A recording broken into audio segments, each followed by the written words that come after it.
Ada 2 Ya. belakangnya. Ya. Oke. Untuk ininya kita pakai Scale aja. scale. Oke. Udah, Pak. Setelah itu ke data view buat copy paste datanya yang tadi dari Excel.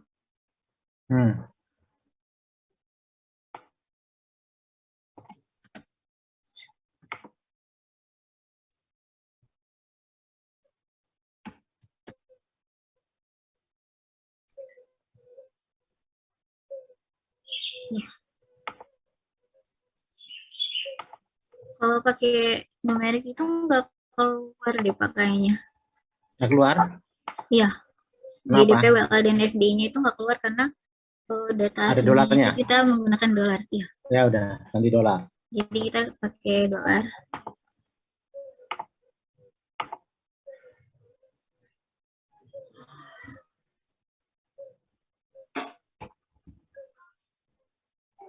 Oke.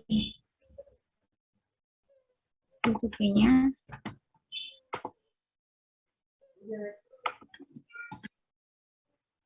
Begini, Pak. Ya, oke. Coba dilebarin aja. Oh, kalau untuk dilebarin, kita pakai kolomnya juga kita perbesar mungkin ya, Pak? Ya.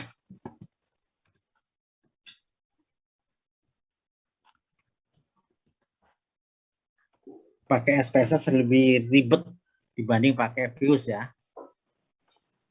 Begini, Pak. Oke, ya. Oke. Setelah itu masuk ke Analyze. Regression dan linear. GDP sebagai dependen atau variabel Y, dan sisanya sebagai independen atau variabel X. Itu masuk ke statistik, confidence intervalnya di checklist, R-square-nya juga. Deskriptifnya nggak apa-apa, klik. Diklik juga. Kalau partial correlation, oke. Durbin Watson. Nggak usah, case wise-nya nggak usah. Pak. Ininya untuk ininya 95 atau kita pakai 99? 95 aja. 95. Ya. Oke. Itu oke, continue. Ya.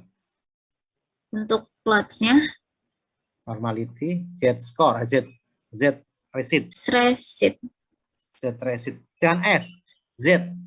Oh, yang atasnya receipt, Pak. Iya. Oh. Variabel ini, Pak. Z, residunya, ya. Dua-duanya, Pak. Ya. Nah, histogram, normality plot. Oke.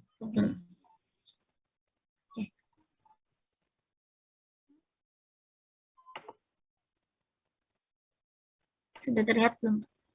Mana hasilnya? Belum. Bentar, lagi loading.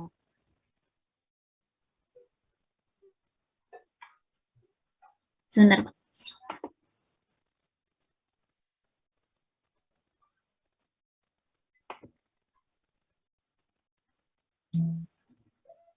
Ini, Pak. Sudah terlihat? Ini korelasinya, oke. Ini korelasinya. Yang ini ada model summary-nya. Oke, bagus modelnya. Ya, ini ada tabel ANOVA. Ya. Koefisien regresinya mana? Kenapa, Pak? Koefisien regresinya mana? Nah, ini koefisien regresinya ini ada di sini. Ya, oke. Bagus. Coba signifikasinya mana, Dek? Mana, Dek? Signifikasi untuk nah, ini yang paling penting ini. Konstannya adalah signifikan, OLN-nya tidak signifikan, ya kan? FDI-nya signifikan, KP-nya signifikan. Ya, ini paling penting ini. Nah, terus kemudian lari ke R-square. R-square-nya mana? Ini, Pak. Nah, ini R-square, aja R-square, ya. Di Watson-nya bagus. Ya. Ini ANOVA, boleh guna, boleh tidak. Tapi yang paling penting bagi ANOVA adalah lihat dari F-nya. Itu. F itu. Nah, ya. Ke bawah. Ini metodenya enter ya. Boleh nanti step wise, forward, Ini boleh diganti-ganti tuh metodenya, ya. Nah, collinearity-nya tidak ada masalah sebenarnya sih. Terus residualnya mana, Dek? Nah, cukup. Ya. Baik. Baik. Oke. Oke. Sudah, Pak. Sudah. Baik, Pak. Bukan untuk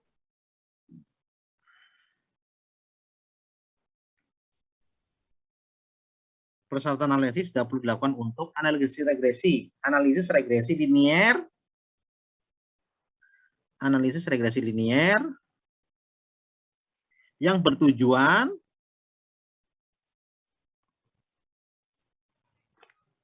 untuk menghitung nilai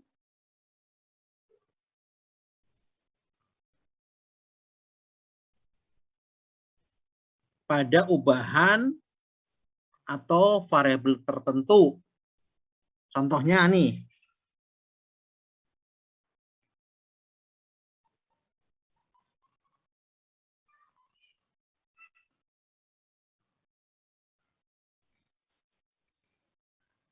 Nilai return saham yang dihitung menggunakan market model. Menggunakan market model, ya. Atau market adjusted model. Kalau ketinggalan dia bicara ya.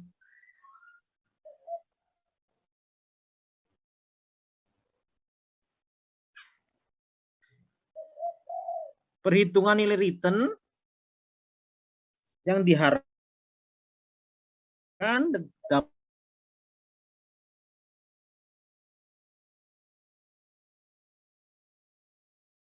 tetapi persyaratan analisisnya tidak perlu diuji. Ini kalau yang linier, sederhana. Bagaimana dengan linier berganda? Bagaimana dengan regresi linier berganda?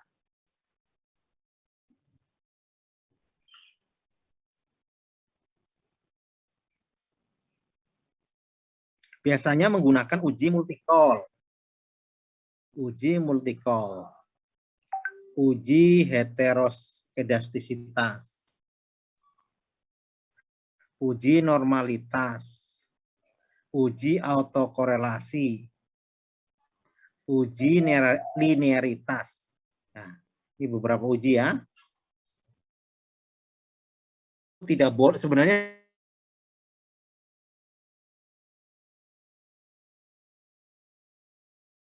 ya, gitu ya. Tergantung pada datanya. Ya. Oke, sekarang kita menggunakan yang utuh.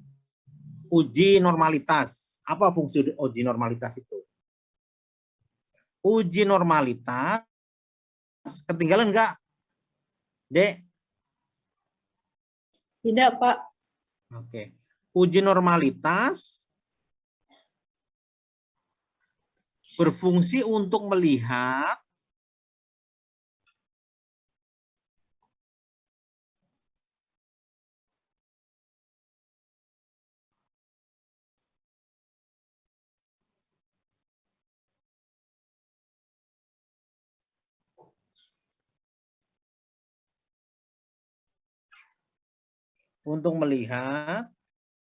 apakah nilai residual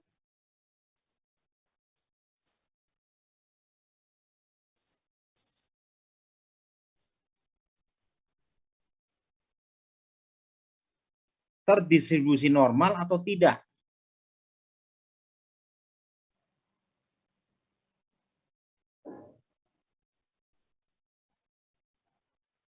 Model regresi yang baik, ya, yang fit of good, nah, fit of good, nah, model regresi yang baik memiliki nilai residual yang terdistribusi normal. Ya, jadi nilai residualnya yang terdistribusi normal atau tidak ya, bukan untuk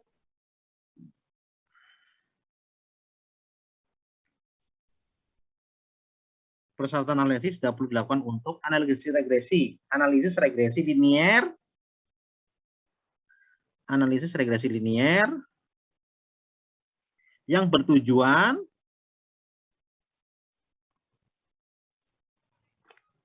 untuk menghitung nilai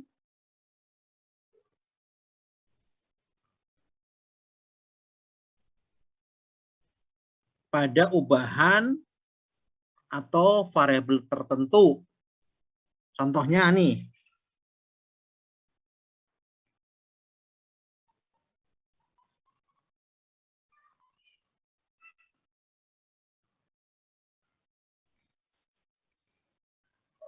nilai return saham yang dihitung menggunakan market model. Menggunakan market model, ya. Atau market adjusted model. Kalau ketinggalan dia bicara ya.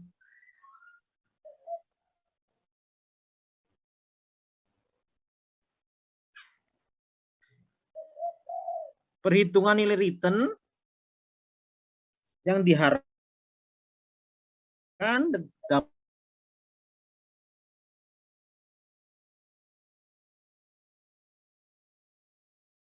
tetapi persyaratan analisisnya tidak perlu diuji. Ini kalau yang linier, sederhana. Bagaimana dengan linier berganda? Bagaimana dengan regresi linier berganda?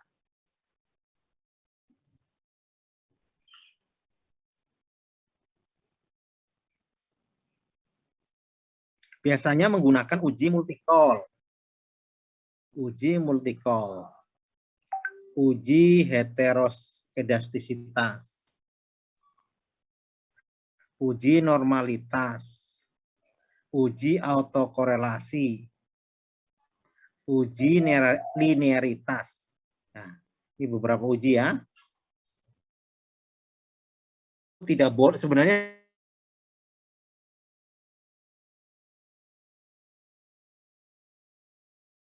ya, gitu ya. Tergantung pada datanya. Ya. Oke, sekarang kita menggunakan yang utuh. Uji normalitas. Apa fungsi uji normalitas itu? Uji normalitas ketinggalan enggak? Dek? Tidak, Pak. Oke. Uji normalitas berfungsi untuk melihat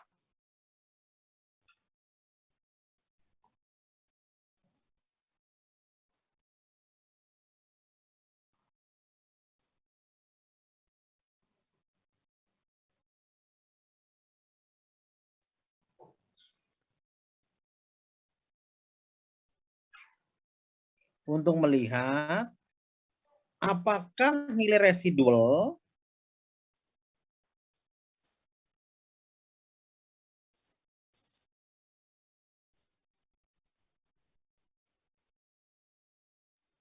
terdistribusi normal atau tidak.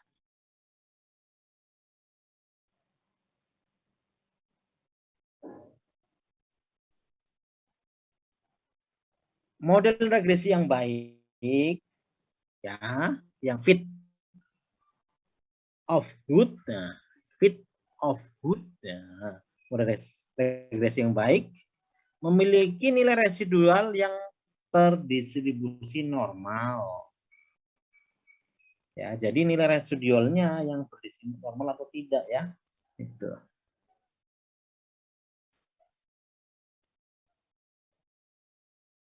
Jadi perlu kamu tahu, jadi yang dinamakan normalitas itu adalah ukuran normalnya residual,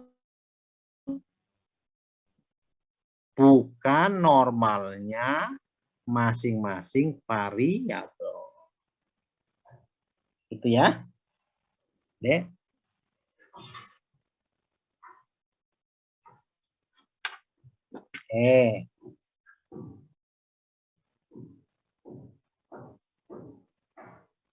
Nah, pada apa namanya ini? Statistik 1 mestinya, pada statistik 1, statistik ekonomi 1, sesungguhnya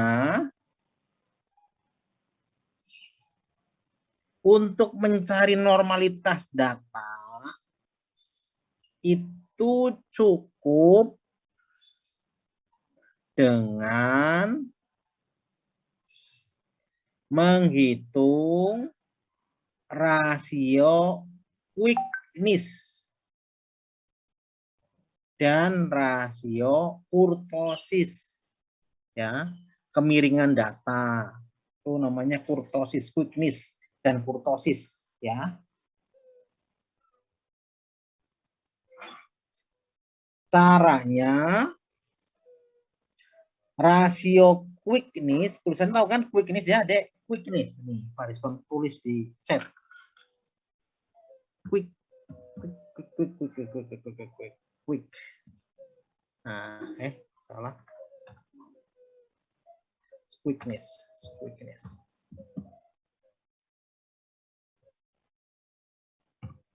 Nah, ini kayak gitu, Dek. Ya, kalau kurtosis biasa. Oh.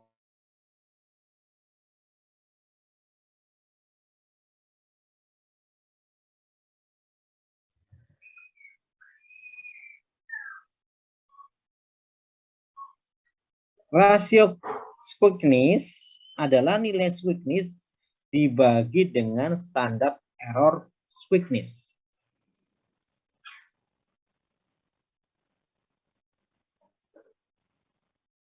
Sedang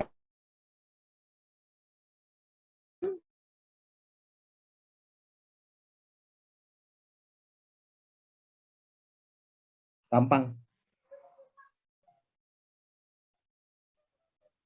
Nah, sebenarnya kalau data sebelum dikelola dengan regresi linear, kita bisa juga menguji data itu dengan non parametric test. Apa, Dek? Non parametric test. Apa alatnya namanya? Alatnya namanya Kolmogorov-Smirnov. Kolmogorov-Smirnov.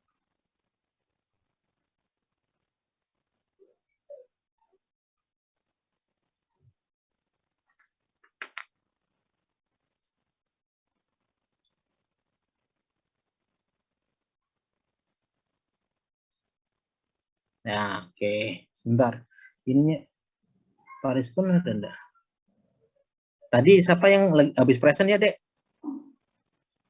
Tadi namanya siapa yang present? Siapa, Safira temanmu? Oh, dan linear ya, regresi linear udah. Klik deh. Klik. Nah, itu dikembalikan lagi nih. Nih, yang semuanya dikembalikan deh. Ininya, Pak. Klik ya, kembalikan ya. Kembalikan semua.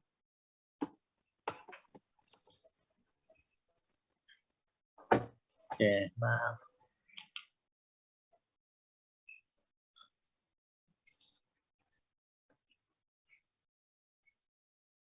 Nah, terus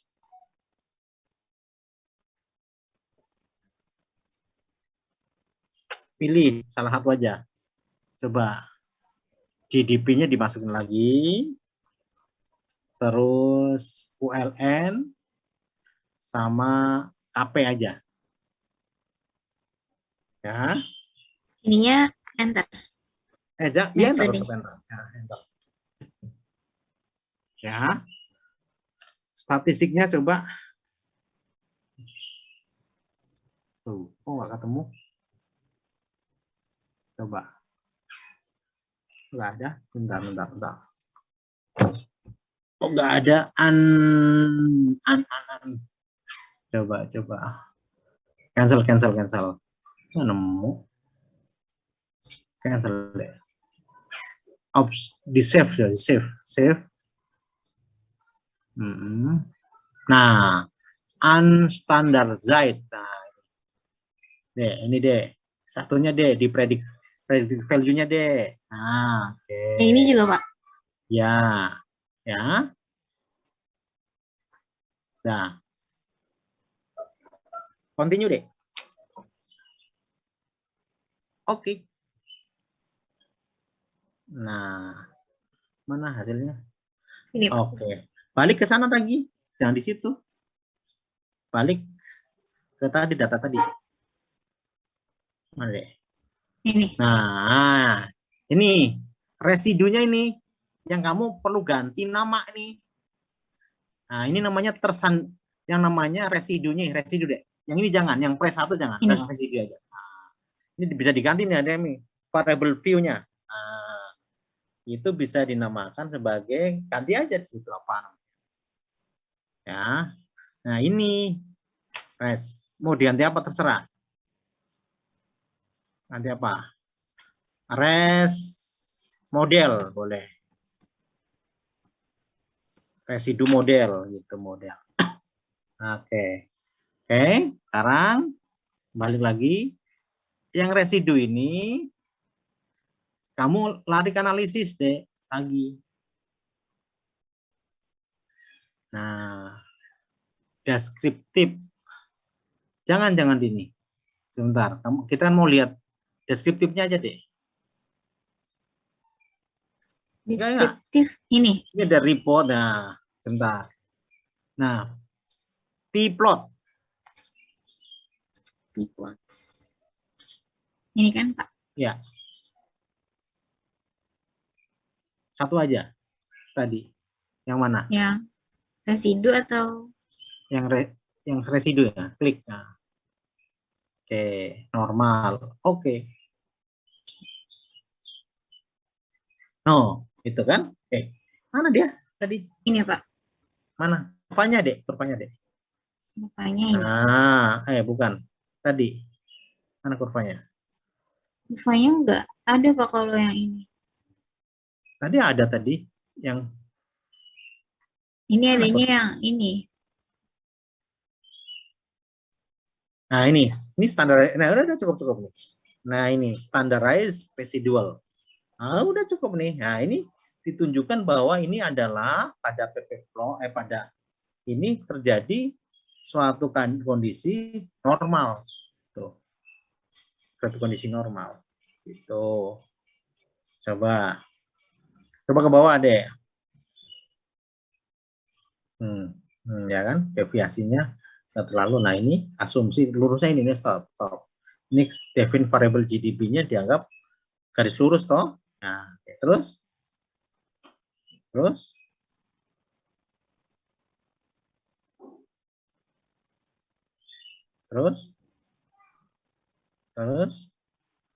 nah ini PP plot. Nah, ini deviasinya di bidang tertentu saja nih. Ya kan? Observed cum. Terus deh. Nah, oke. Jadi ini pembuktian secara grafis saja ya daripada yang kamu pikirkan. Oke. Kembali ke data tadi deh.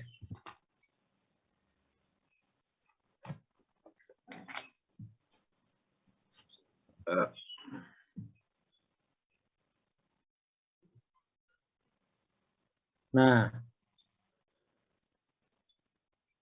tadi kita fokus ke res model ya.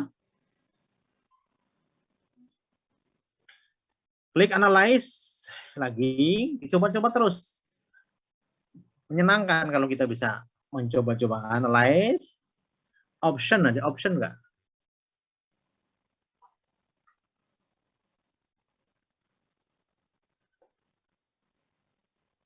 Option ada nggak deh? Option. Coba. Nggak ada option ya deh. Coba analyze lagi deh. Analyze. Coba di report.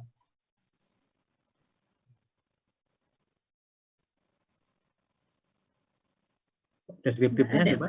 Deskriptif.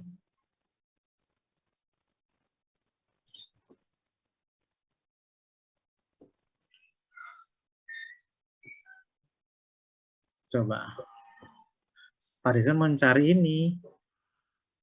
Mencari kurtosisnya. Terus. Enggak ada. Mix model. Oh, enggak. Terus correct. Enggak. Terus.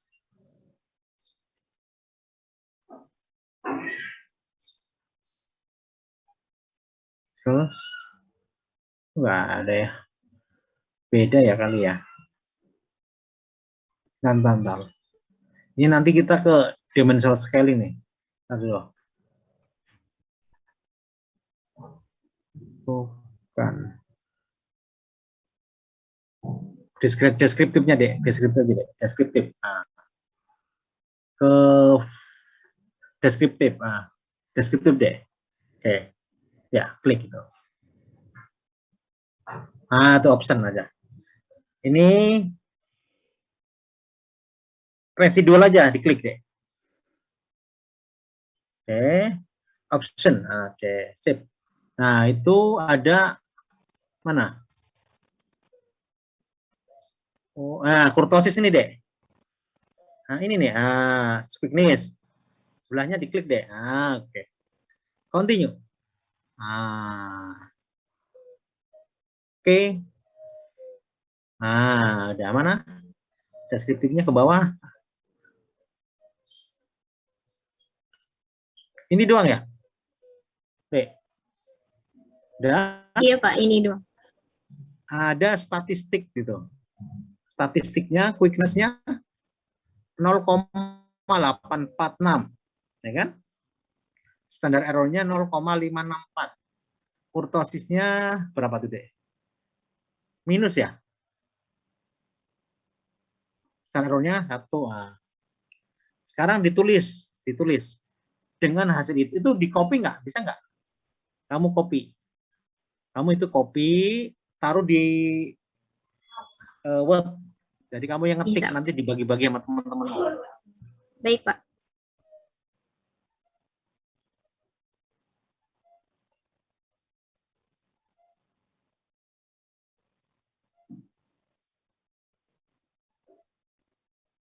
Safira ini kuliah sampai jam berapa, Safira? Quickness adalah angka pada kolom quickness pada kolom statistik dibagi angka pada kolom standar error.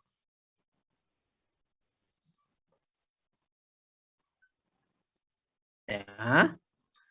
Sedangkan rasio kurtosis adalah angka pada kolom kurtosis, yaitu statistik, angka statistik dibagi angka standar error. Oke ya.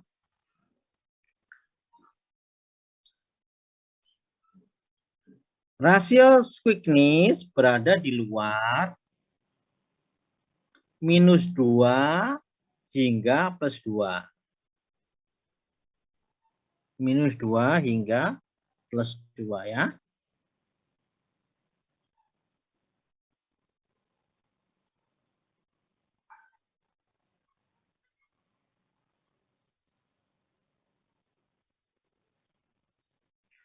Namun demikian, kecil sekali selisihnya sehingga dianggap masih berada di dalam rentang. Ya, jadi -2 + 2. Kalau kecil sekali masih dalam rentang nggak apa-apa. Selisihnya 0, masih dianggap ya. Oleh karena itu, jika dilihat dari sisi quickness, besaran yang ada di tabel tersebut dapat disimpulkan.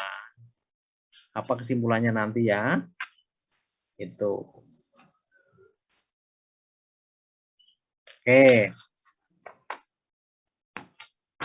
Kemudian uji autokorelasi.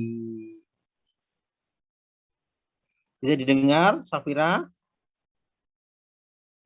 Ya, Pak. Oke.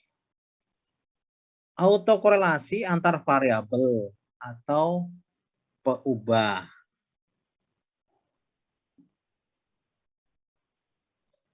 Uji autokorelasi adalah untuk melihat apakah terjadi korelasi antar periode, apakah terjadi korelasi antar satu periode itu T waktunya ya, dengan periode sebelumnya T-1.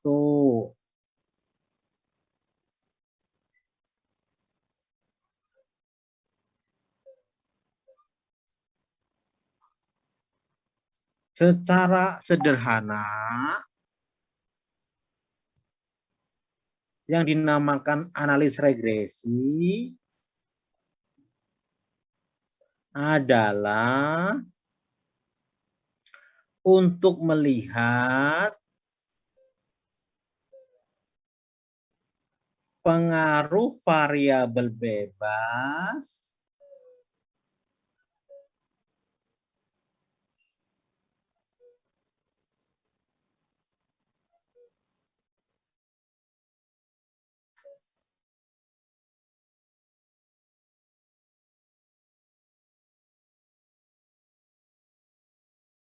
tidak boleh ada korelasi antar observasi. Jadi tidak boleh korelasi antara observasi, itu tidak boleh. Ya. Ini contohnya nih, contohnya. Contohnya misalkan tadi apa? Utang luar negeri tidak boleh berkorelasi kuat dengan apa namanya ini? FDI gitu ya.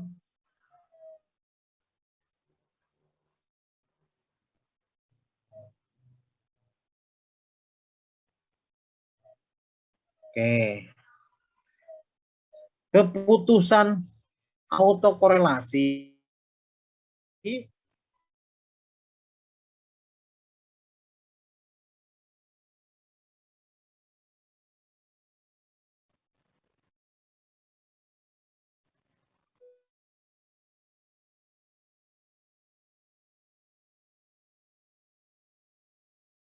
di syarat. Yang pertama adalah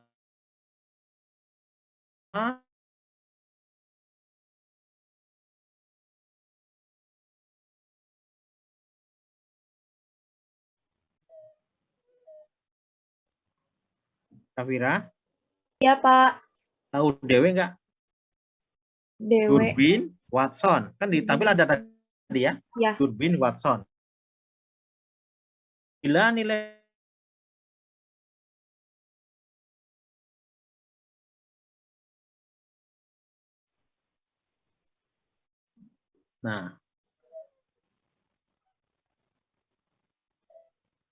koefisien autokorelasi. Mohon maaf Pak, bisa diulang. Yang DU sama dengan? Bila nilai DW berada di antara DU sampai dengan 4 minus DU.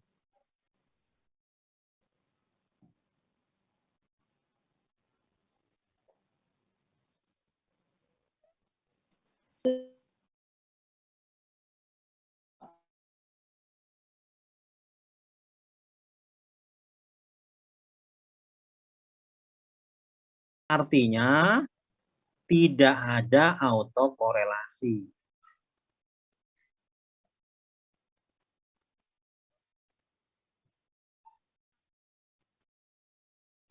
Yang kedua, bila nilai DW lebih kecil daripada DO.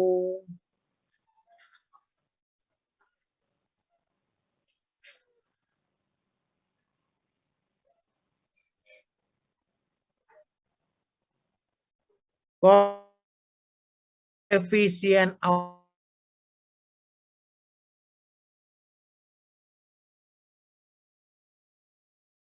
ada 0.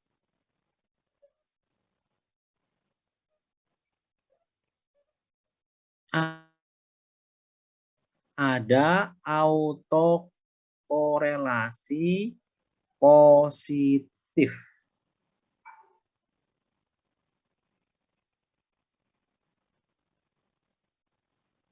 Tiga.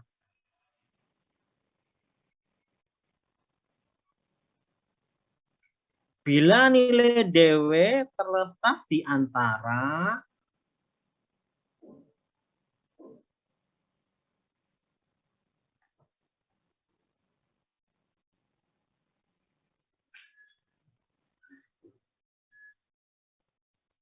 DL dan DU.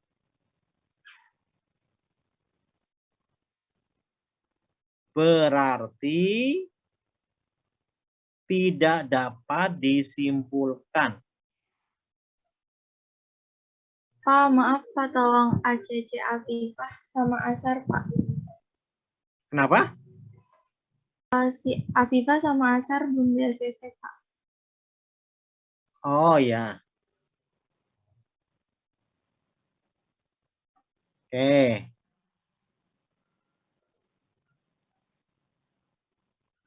Ya. Bila nilai DW yang ketiga nih, bila nilai DW terletak di antara DL dan DU berarti tidak dapat disimpulkan.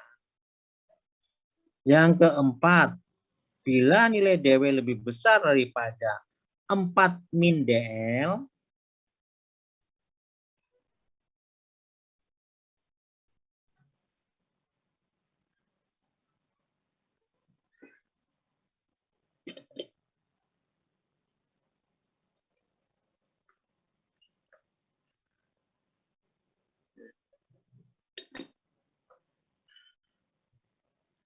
koefisien autokorelasi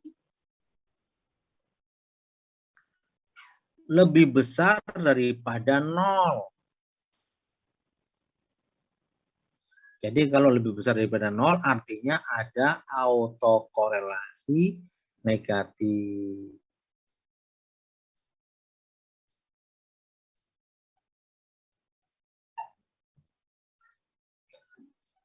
Nomor 5. Bila nilai DW terletak di antara 4 min DU dan 4 min DL, berarti juga tidak dapat disimpulkan. Gitu. Makanya, tadi Pak Rizwan di depan kan bilang, sebenarnya yang namanya regresi berganda, AHN aja. AHN. Ya. AHN. Afifah udah ada, Afifah? Afifah? Safira, Afifah udah masuk belum? Tadi minta di asal saya kata satu. Tapi saya Udah Pak Rizwan admit. Mungkin gangguan lagi ya? Ya, nggak apa-apa. Iya Pak, katanya wifi-nya error. Baik, kalau begitu. Saya rasa cukup itu. Ya, nanti dipelajarin sendiri, sisanya multi-call. Gitu ya.